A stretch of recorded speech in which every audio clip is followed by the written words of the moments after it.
पाकिस्तानी लड़की भारतीय नौजवान से शादी के लिए भारत पहुंच गई।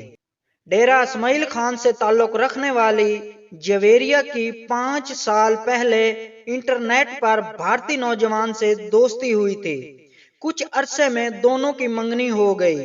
5 साल के दौरान भारतीय हाई कमीशन ने 3 बार वीजा दरख्वास्त मुस्तरद की।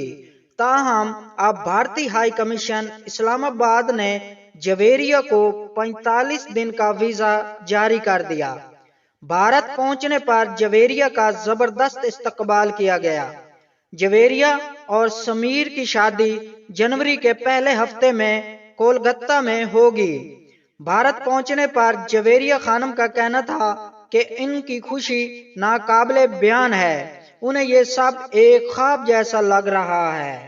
जवेरिया के होने वाले भारतीय शौहर समीर का कहना था कि वो वीजा मिलने पर भारतीय हुकूमत के शुक्रगुजार हैं, चाहते हैं कि दोनों हुकूमतें शादी ब्याह के मामलात में खसूसी रियायत का मुजाहरा करें। तो अब एक और पाकिस्तान से लड़की भारत जा चुकी है शादी करने के लिए, और भारत से भी कई लड़कियां पाकिस्तान आकर शादी कर चुकी हैं।